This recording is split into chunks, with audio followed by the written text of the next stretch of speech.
You are tuned in to KIPI Radio 93.5 FM HD. We'll now take some time to listen to, of course, our chairman of the Shawnee Sioux Tribe, Ryman LeBeau.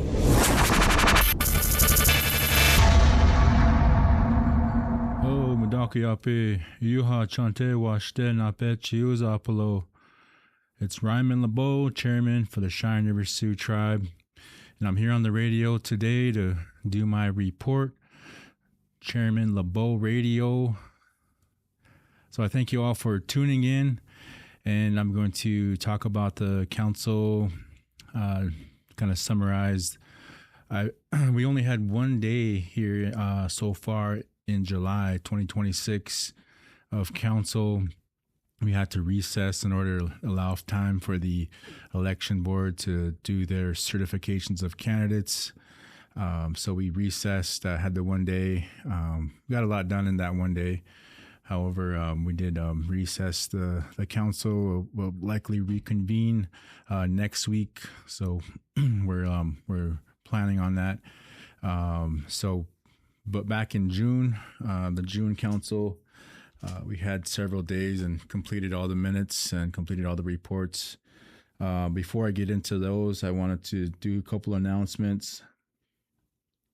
We currently have on our new chief of police, Julian, and Aaron Julian is his name. And he's a member from another tribe in the Southwest, and he's currently on. He went through the process. Council hired him. Council wanted it hired by a contract, so we did all that. He did his background check. He passed all that. He did his adjudications, everything like that. That's all approved and passed, and now he's on. So he's on today, and he's out there working, and he's actually meeting with the communities. He's going around to each community and meeting with community members, and also I think he attended some district meetings as well to introduce himself and to hear the concerns of the people. So that's a good thing there. So we're looking forward to a long relationship with the new chief of police, and we're here to back him up and help him along the way. So we welcome Chief Julian. You see him around, feel free to introduce yourself, and let's make him feel welcomed here. Let's make him feel welcomed here. I believe his wife is part Cheyenne River, so this is kind of a homecoming for the family, so to speak. So so with that, we'll move on to our next announcement. It's there is a new Cheyenne River Economic Development Corporation Chief Executive Officer, CEO, and that's Vernon Robertson. And Vernon's member of our tribe, and he's been working in economic development for a long time, for his whole career. He has a master's in business, and he used to work here back in the day. I think under when Chairman Ducheneau was Wayne Ducheneau was on. I believe he said it was under his leadership that he came in, and he helped with the planning and economic development at that time, during that time. And one of his projects that we see now is the Teton Mall. So yeah, that was Vernon helped out with that. And Vernon also recently he approached the tribe to be a consultant, and council hired him, so we got him on as a consultant, and he was working on all of our new economic development projects for the tribe. So his new role as the CEO of Credco, that fits him well. And again, we're here to support him and back him up, and we welcome him home to his homeland. So his mom is Gay Kingman. If you're familiar with Gay, I believe they're all related to the Claymores type of Tioshpaye. So yeah, we welcome Vernon home. We're currently advertising, and that closed, and it was for the Cannabis Control Director. this is the regulatory arm of the cannabis law, and their job is to set up the regulations and regulate the sale of cannabis. So I believe we did get applicants in, and we're going to look at those with the board, and they'll do the interviews and the hiring for that position. So we are looking forward to getting someone on. Previously, that was Summer, and she did a good job, but she took another job working in Buffalo. So yeah, we wish her well, and we thank her for her hard work she put in. Getting very close to selling, issuing and selling licenses to sell, cannabis on our reservation, getting closer and closer. And then, so that's the regulatory side of it. We're also should be advertising the cannabis. It's called Cheyenne River Cannabis Company CEO, and this is the enterprise arm that will actually sell on behalf of the tribe. And so we're making that transition, and we're getting that job advertisement out on in the local newspapers and wherever else we need to advertise them. So that's going to be forthcoming, and if it's not already out there, it's going to be out there.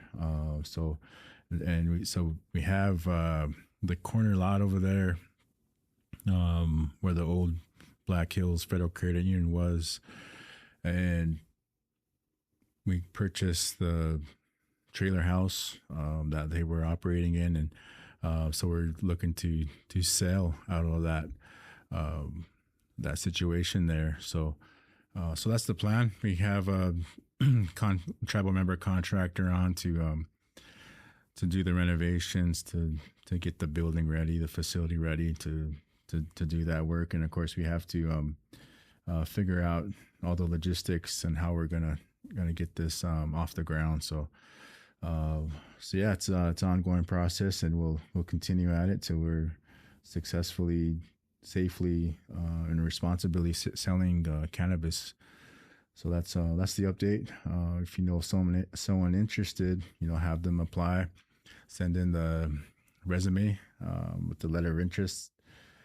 So yeah, that's for the cannabis company, Cheyenne River Cannabis Company. The other one I got is the Tate Dopa Renewable Energy Corporation Director. They'll be that should be advertised as well, where they needed a executive resolution done to authorize the tribe to be basically like the fiscal sponsor, but this corporation will eventually have its own autonomy and independence.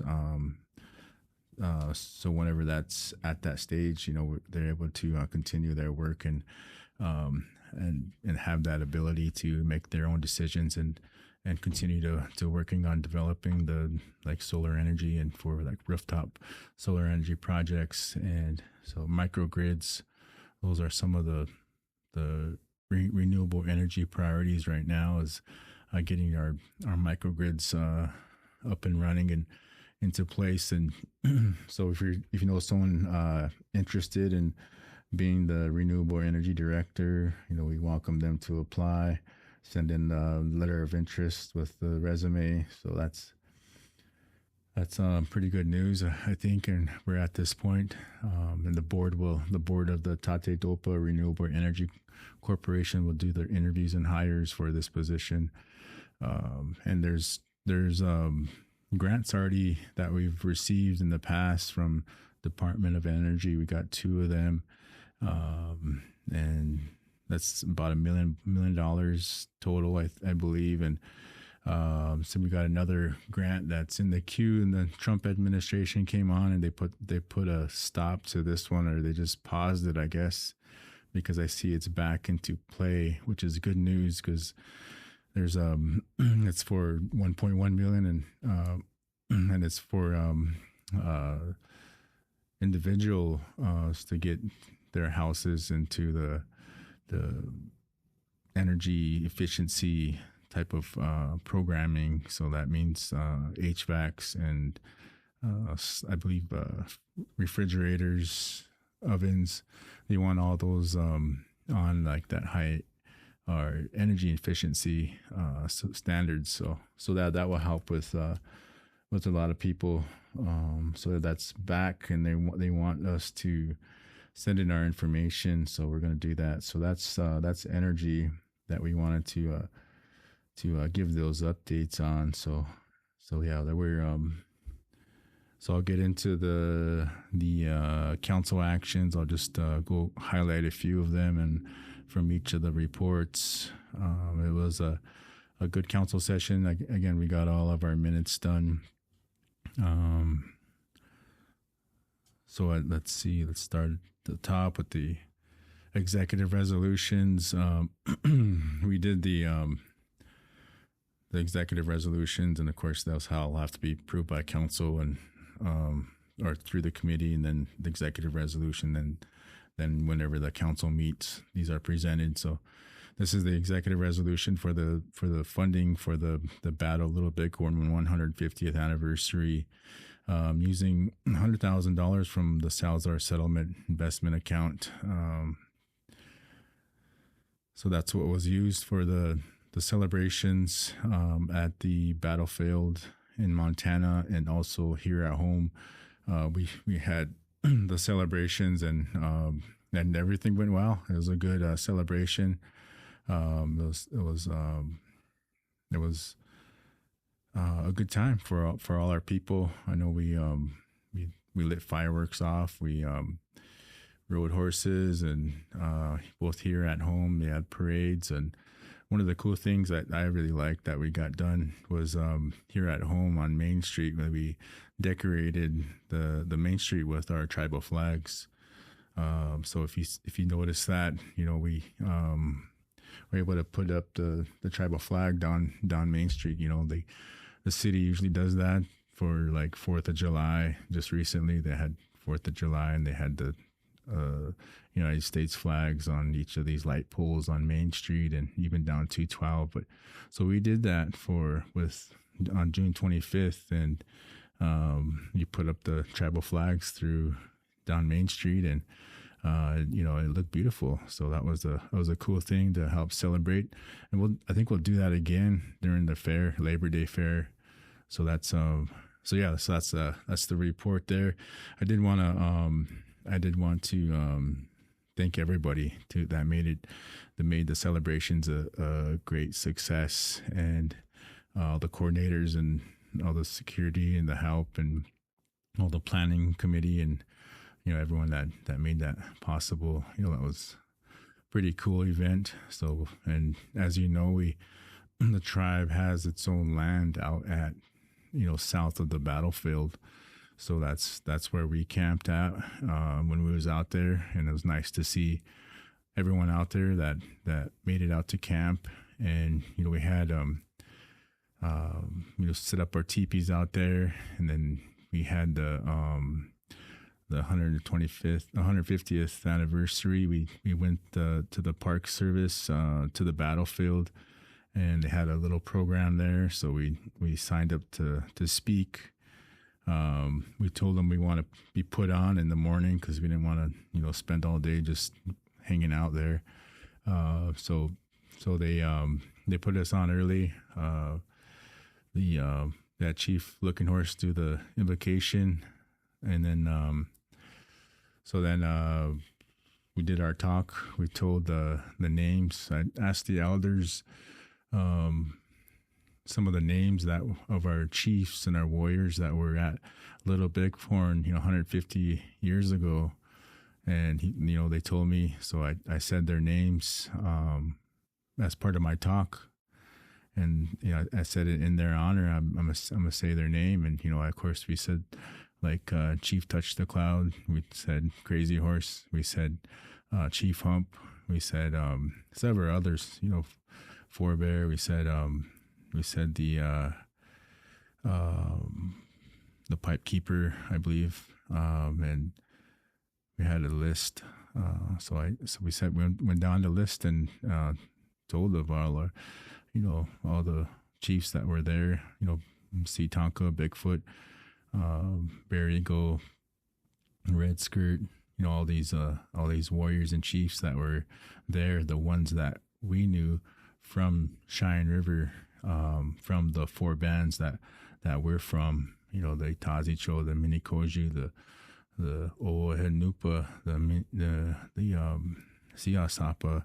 So of our four bands that make up Cheyenne River, we talked about those chiefs and those leaders, and we said their names during our talk. And then there's a drum group there, and then they, for some reason, they didn't get a song to sing, because before Orville said the invocation, for some reason they had the Crow chairman, and he gave a talk. But before he talked, he had two of his Crow drums sitting there, and they wanted them to sing the Crow veteran song and the Crow flag song, and so then their chairman, the Crow chairman, talked, and then he just had some good things to say. And he said we're all natives here, and we got to help each other and stuff like that. And then he left, and then those two Crow drums left too. So that was never seen that before. But and then Orville said the prayer. I did my talk, and then the third drum that was there was Lakota, the all youth drum. They're youth, a lot of them from Standing Rock. So then some are from Rapid, some are from here. And then their teacher was, I think it was Cedric Goodhouse Jr. So then I said those names, and I asked that Lakota youth drum to sing an honor song for our relatives that fought for us, fought for our sovereignty 150 years ago, that defended our country from these terrorists that come to annihilate us and take us out. However, our ancestors stood their ground, and because of that, we're here today. So I asked that youth group to sing that song, and they did. It was a nice song. I guess it was one of the older ones, one of the older honor songs from back in the day. So that was good to hear. So that's the money that was approved by the executive resolution, the budget committee, the council. So I thank everyone for approving that, and the $100,000. And I believe a vast majority of that will be reimbursable by the BIA. Basically, BIA gave the Great Plains Tribal Chairmen's Association, I believe it was just under $500,000 to fund these camps. So we're gonna get reimbursed for the vast majority of the money that's spent up there, and also here. The other one was the Great Plains Tribal Leaders Health Board paid for all of our sanitation and porta potties, and so that was a big help as well, and the trash. And so yeah, that was nice of them to cover those costs. So yeah, we have this district action from District 1. They want the chief of police to attend their meetings and talk about community response and concerns. So I believe he's doing that now. He'll be at the district meetings, and Chief Julian. So I mentioned that earlier. So we'll go on here. District 4, only a few actions. They want, District 4 wants the Minnewash State Water Company to attend their next district meeting in Timberlake. So that's also we're also gonna have them at the council to give an update. The Minnewash Day on the water line they're putting in that's going north along 63. That's gonna go over to Timberlake, and so they wanted to see the updates on that, and so we'll get them at council at this next session here. So the education committee, they did a motion, and it passed by resolution and passed council, and this was the MOU, Memorandum of Understanding, by and between the Cheyenne River Sioux Tribe and the Oglala Lakota College, and this is to approve of the MOU that we have in place that allows OLC to operate here on the res and to, lease them the facilities of the Cheyenne River College Center. So that's a good deal. A lot of our tribal members have gotten education through OLC, so that's a good partnership, thus far. The other issue when it comes to higher education that we're working on and still are developing is a vocational school. We want to partner with a vocational school. That's something OLC doesn't really have a whole lot of offerings in, is vocations. So yeah, we're gonna look to partner with probably someone in South Dakota, like the one in Mitchell or the one in Rapid. So I think those are all good options for the tribe to take advantage of. So that's something we'll be working on in the near future here to get that going there for our people, so people can, once they get out of high school or even just looking for an opportunity to further their education, if the shortcut kind of is vocational school. A lot of people can go get a vocation and go right to work. So that's a lot of time that they've saved on getting their education, and also being able to enter the workforce right away. So we'll go on to the next report here. It's the budget committee. They approved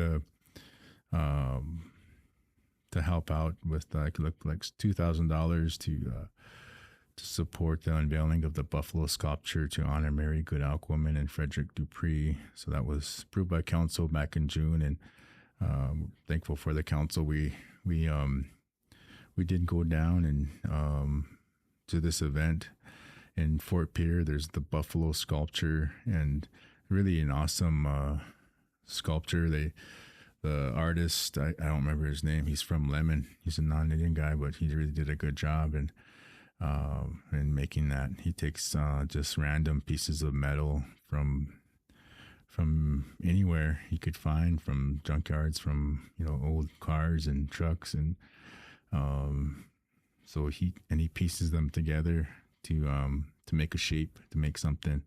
And this time he made the buffalo in honor of Mary Goodalk Woman and Frederick Dupree, and they've saved the buffalo from extinction. They went out and they captured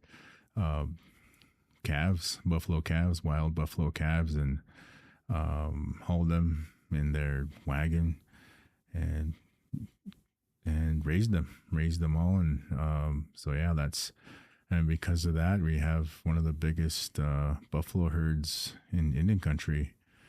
Over 2,000 head of buffalo. So that's something really amazing that they had thought to do back in that time. And so we appreciate that good foresight and looking ahead 7 generations to help their people. So let's thank the Mary Goodalk Woman and Frederick Dupree.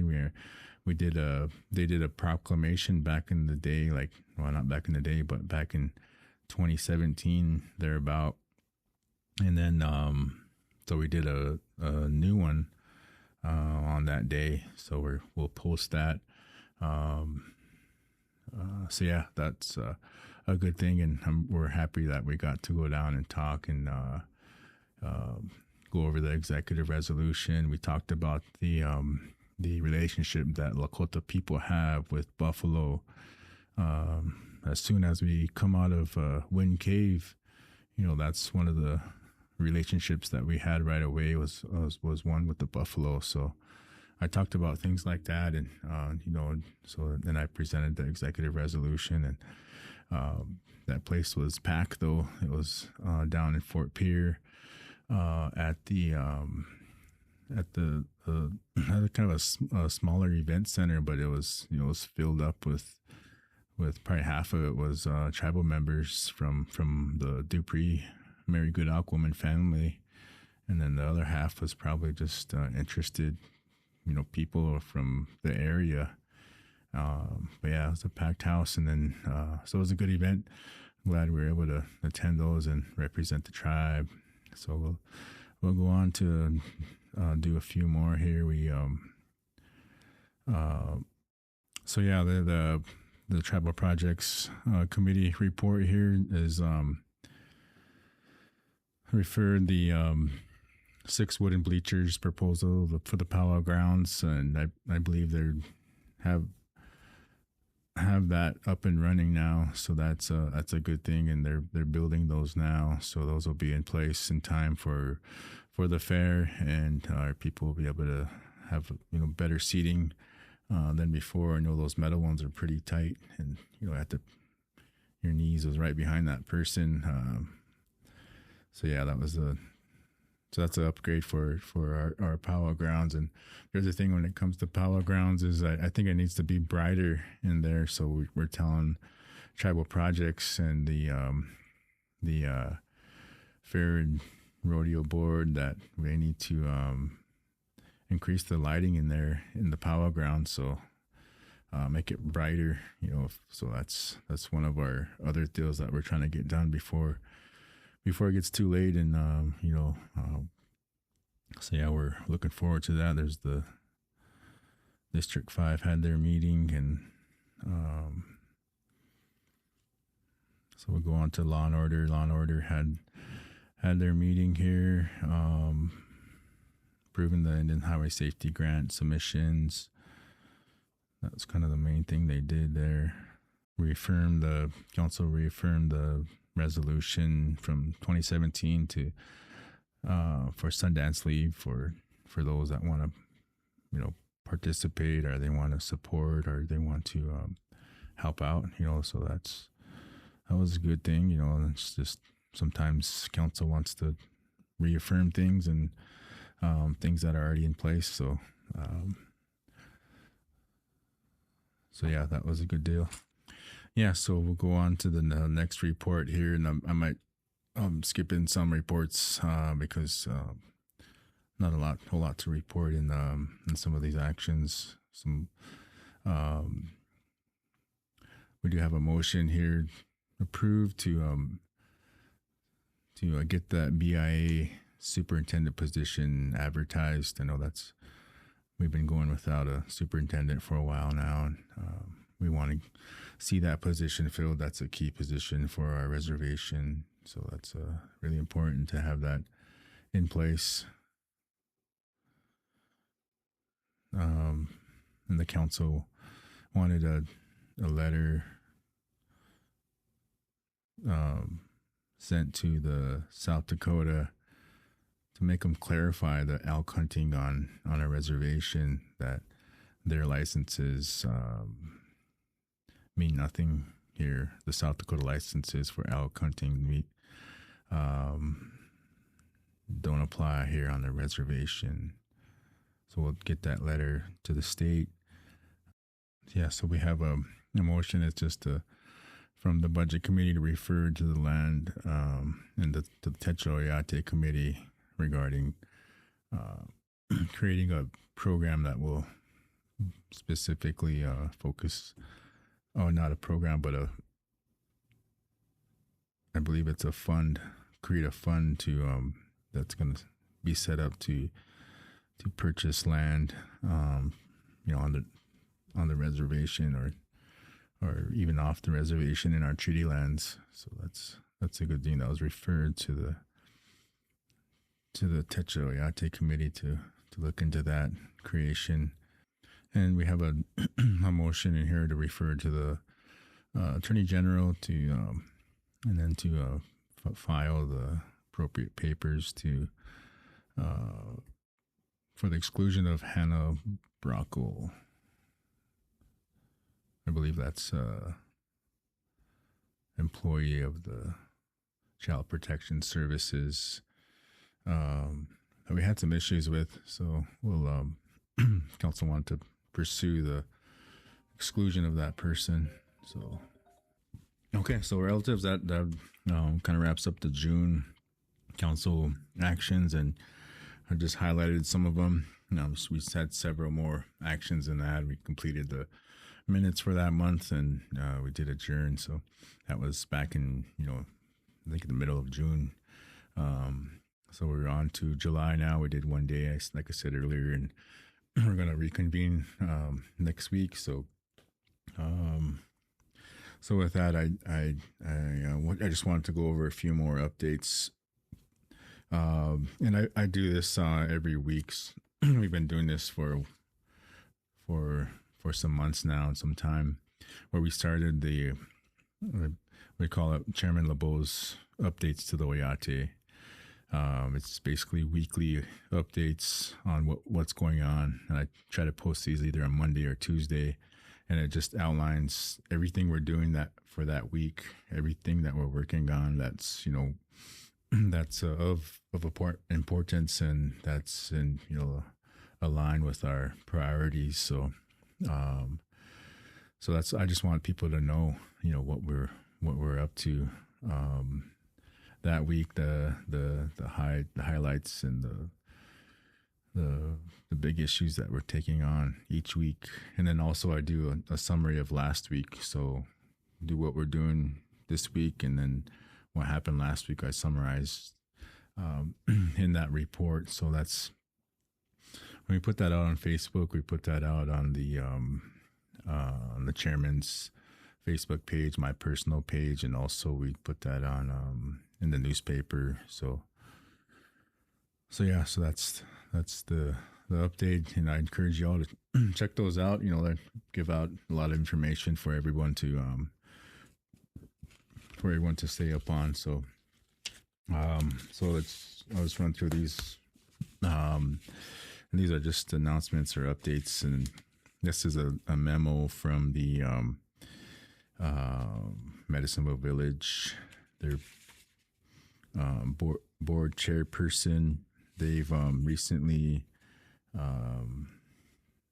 let go of their director of the Medicine Village, and then they put a temporary appointed a temporary, it says, licensed interim nursing home administrator to oversee the day-to-day operations during the transition period. So this and it says the interim administrator will be responsible for maintaining regulatory compliance, supporting staff, advancing quality improvement initiatives, and ensuring uninterrupted resident care. So that's and then it says simultaneously the governing board has initiated a comprehensive search process to recruit and select a qualified permanent nursing home administrator. The board remains committed to identifying a leader who possesses the experience, communication skills, and vision necessary to support the facility's mission in the long-term interest of the residents, employees, and the Cheyenne River Sioux tribe. So that's the part of the letter that I received from the board of the Medicine Village, and they've let go of their director, and they put an interim director in, and they're going to advertise and search for someone, a new person to take on that role. So I just wanted to share that information with you all. So yeah, we'll do some updates here. I'll try to run through these. I know KIPI staff's kind of looking in at me, checking in on me a little too much. So the children, children are a priority, one of the priorities definitely. So we've been continuously working on keeping our children here on the reservation. And recently we've come into one situation where one of the children were taken and put into South Dakota Child Protection Service custody, and they searched for there's actually the tribal police officer that searched for the appropriate family member, and he wasn't able to find anybody. He had to child for a few hours and trying to find placement for him.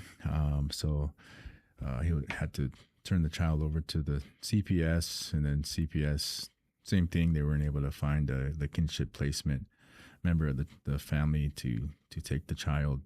And the thing with kinship placement now is I believe they'll pay for the cost of, of just similar to foster care, where they pay the foster care parent, guardian, a stipend of whatever dollar amount per child. And same thing with the kinship placement. They changed the rules, and now they're able to compensate kinship. So going forward, keep that in mind. But we've since we're working to get that child back on the res and with family. So that's an ongoing process. But before those things even happen, we going forward, we set up a catch-all with the emergency shelter. Part of their issue was they were not able to take, I think it was teenage age of children, and so now they're able to make that exception. So we're able to work that out and keep our children here. But that's just temporary. But for the long run, we have projects like the Children's Village, where we're taking all those houses down at La Plante, the old Simply Smiles buildings, and creating the Children's Village to help keep our children here, to have an actual place for them to, instead of getting sent into foster care, they can get sent into the Children's Village. And they're changing the name, and made amendments to the charter. The committee did, and so that those will go to council, and those are just recently. Those will go to this council here. We have next week those changes. So we're looking to make those updates and changes. And the director, his name's Coulter Collenbeck. He's working hard in getting this place up and running. So yeah, we're making some progress. So soon we'll be open, and we also have we're also working on contracting the Department of Social Services, Child Protection Services from the state. Back in the day, they had this contracted, I think in the 90s, and then they gave it back to the state, and so yeah, we'll take it back, and we'll save our children. So we have a meeting with Social Services Secretary Althoff on the state side. I believe it's next week, or no, that's the last week of July, that we'll meet with him and work on getting this transferred over to the tribe. And it'll probably take a few meetings to make it happen, but we're looking forward to it. It'll be good for our children. It'll be good for our tribe. It'll be good for our future generations to come. So that's the goal, to get this contracted back to the tribe. Also, we're also contracting the BIA Social Services. We want to 638 contract that program and create the I've just been calling it the Tioshpaye program.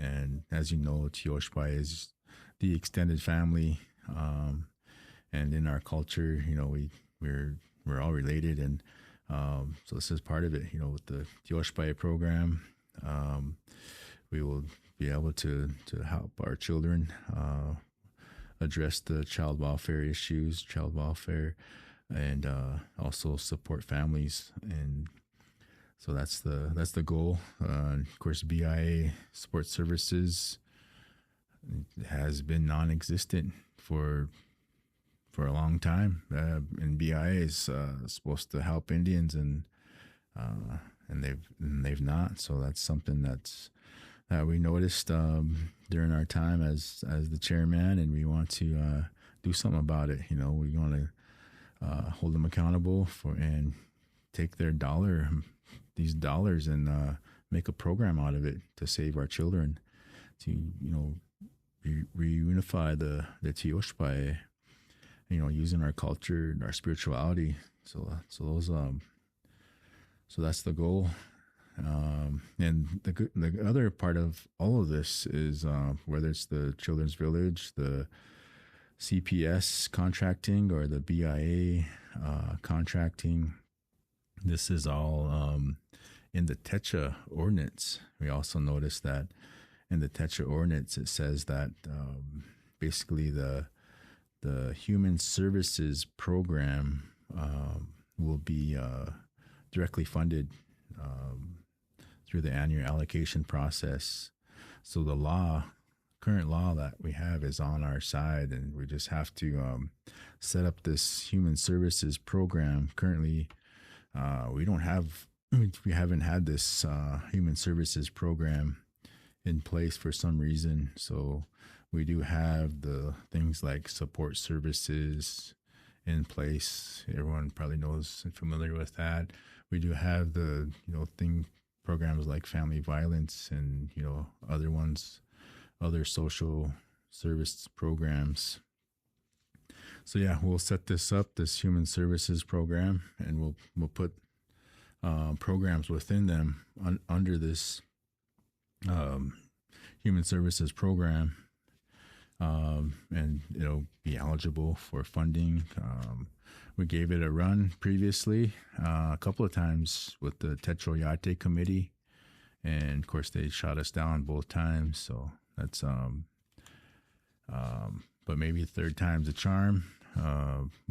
We don't give up. We keep going. So we'll continue to fight to save our children. So that's the goal. So that's the children. I've got a couple more. The safety of our people is very important. We lobbied Congress to increase the dollar amounts for this law enforcement line item, and it was successful. They increased it by only $6 million, but that's better than nothing. And of course, we are not going to really feel that in our communities, but that is some progress, and they are listening. But otherwise, we've located other federal funds to use to increase the number of tribal police officers. We've select communities of Red Scaffold, Cherry Creek, LaPlante, Whitehorse. The tribal clinics can double as security. The tribal clinics need security, and they get federal funding to provide security for their clinics. So we're going to take that security funds and give it to the law enforcement so they can create more tribal police officers to secure those communities throughout the reservation. So that's what we have the new chief of police working on. So that should be in place. So you'll see more officers in your communities, and they'll be stationed out there as well. So yeah, that's a good thing, and a good way to help fight the drugs and the crimes that happen out in the communities. And the bad guys, they know they have time when they commit a crime to run and hide. And so with our officers in the community, that will help immensely. So that helped big time. So the other news is that they got a TETRA grant, so that'll help in increasing the number of police officers in our communities. So yeah, that's a good deal there. So we'll go on to health. Health is another priority, of course, and we have the treatment center that is being constructed now, and they got the road in there, the dirt road in there from the gravel road. And then they have all of the foundation built, and they have the buildings, pieces of the buildings it'll be coming in pieces, like I think it's like 12 pieces, and then they'll just fit them all together. And they'll build the kitchen, the commercial kitchen will get built on site, stick built. So yeah, this will be coming together over the next couple of months here.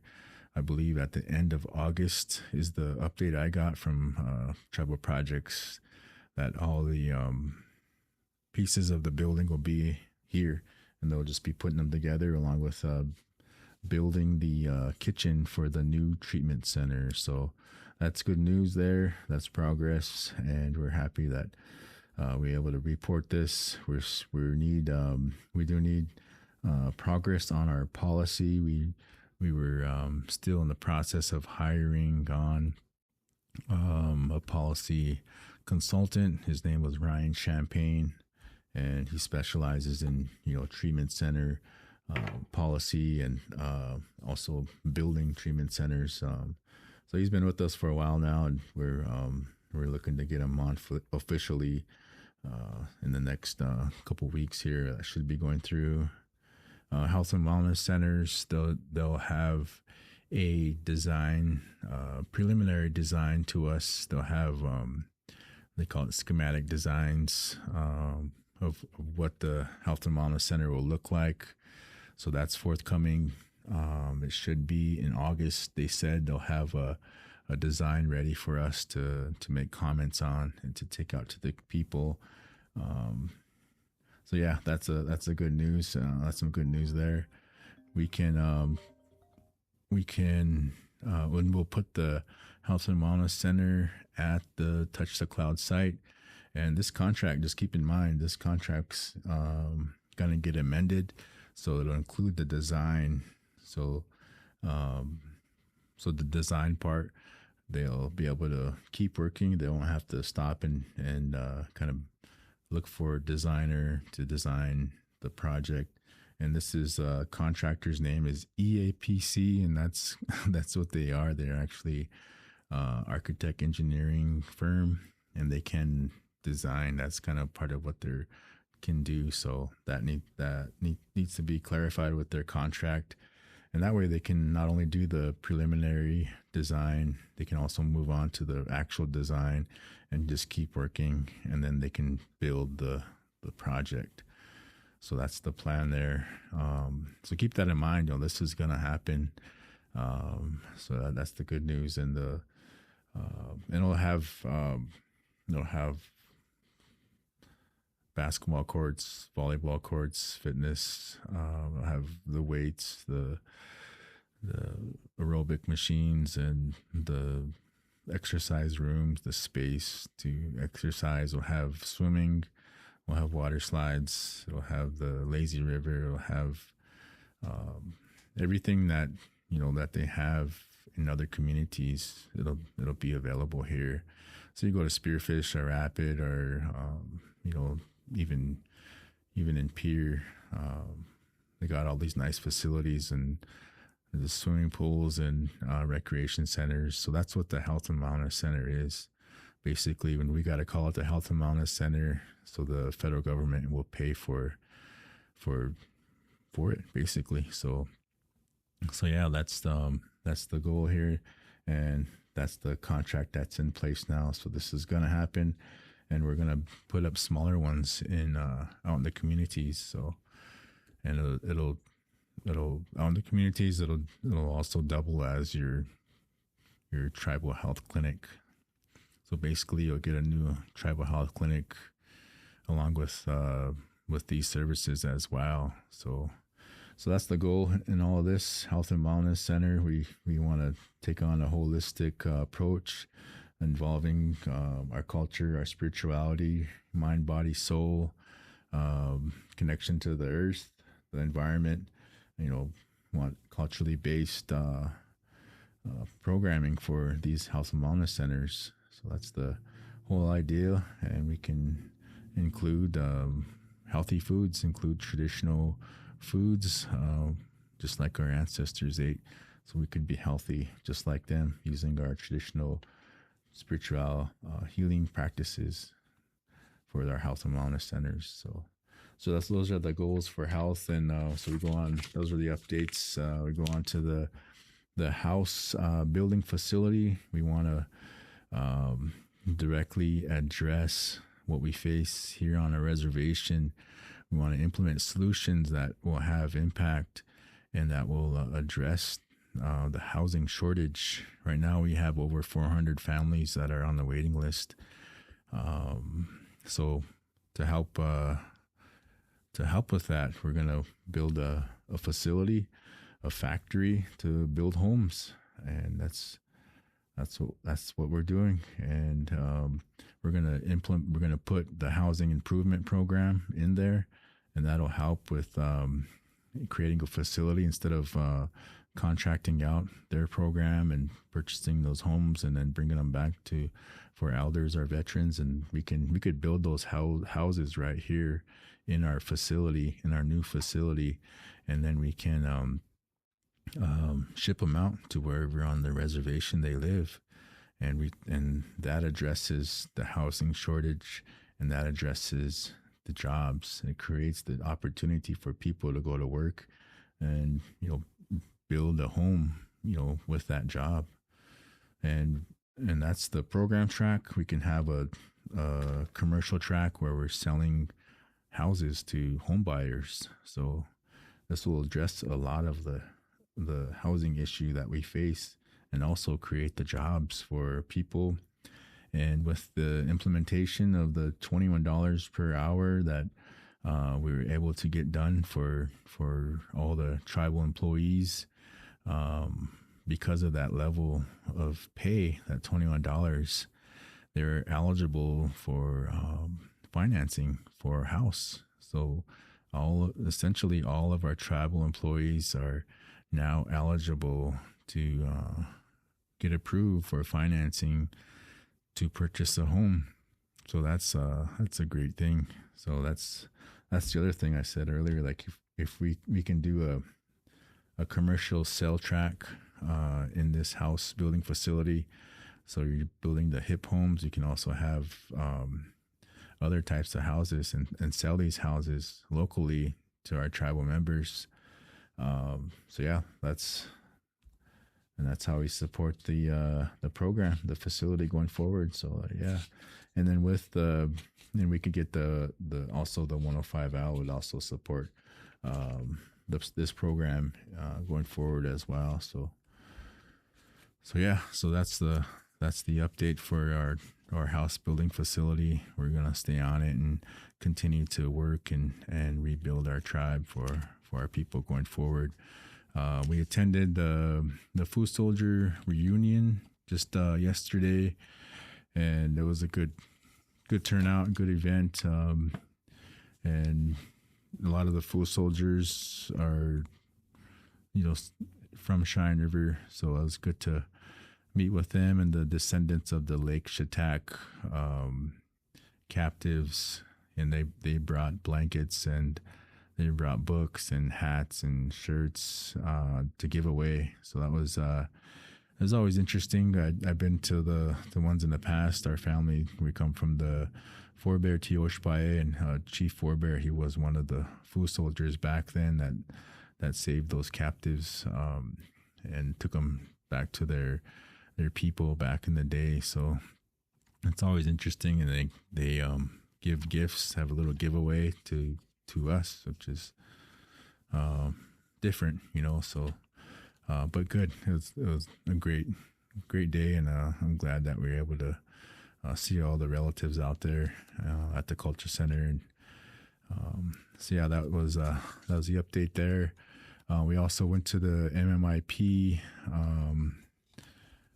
conference that they had here. It was like just a day, and they went over some of the murdered and missing Indigenous people that are from Cheyenne River, and we gave her updates, and I told them that we're currently working on a letter to the state, to the BIA, because when these MMIP go missing, when our people go missing off reservation, we really have to rely on the authorities from those jurisdictions to be active and to be actively looking for and investigating what happened to our relatives. So that's and so yeah, so the communication needs to stay high in those areas, and we're working on that that letter to those agencies. Maybe we don't want them. We're going to basically is telling them not to give up on our relatives, to continue to investigate and continue to find out what happened to these MMIP relatives. So that's what we're doing this week. So let's look real quick here in my notes. Oh, cool thing that we did here. We got the help of the council. We got the first ever CRST, Cheyenne River Sioux Tribe Youth Leadership Council, approved by resolution and charter through the tribal council, and so we got that approved, and then we needed kind of interim youth council members to sit on this council and just to get it rolling initially, and then we'll have to follow the charter and get other youth on the council as well. So that was a good deal, and youth council really hasn't been in place since probably the 1990s, and back then it was called Seventh Generation Council. So this one's called Youth Leadership Council, CRST. So yeah, it's been a big gap, and with this Youth Leadership Council, where we're gonna work with our children, the next generation of leaders, and developing that those leaders going forward. So we're happy we're able to do this leadership council, and we took them to the Unity Conference in Oklahoma City, and they just got back the other day this week, and the conference was kind of over the weekend, started on Friday, and I think it ended on that Tuesday. So that was a good deal for our children, and Unity stands for United National Tribal Youth. So that's the acronym Unity. There's an I in there too. I skipped, but you get the picture. So yeah, that's a good deal. So we'll post pictures from those sessions, and we went down there to help mentor them and support them in one of the sessions down there at the Unity Conference. They break up the youth councils into their regions. So the Great Plains region, they were all in there, and then they had to identify 10 issues that our tribe currently faces or that they wanted to see addressed. And so they had this list, and then they're like, hey, how do you create jobs on the res? So how do you deal with dating violence, and how do you deal with mental health issues? And so yeah, it was a good exercise for our youth council, and I want to give them a shout out and tell them that we're proud of them and all their endeavors, and thank them for representing Cheyenne River at the Unity Conference and going forward. So we're supposed to do a debriefing with them here at before the day's over. So they're probably looking for me now. So with that, I thank you all, relatives, for listening in and staying updated, and we'll continue our work here for the Oyate. We'll keep going hard for the people, and I want to keep everyone, hope we can all stay cool through this hot heat wave, and check on the relatives. There is cooling stations open throughout the communities, and so yeah, if you need anything, give us a call. We're always here to help. The Oyate. So Woplatanka Chicha Plo. Thank you all for listening in. Thank you, KIPI. Doksha.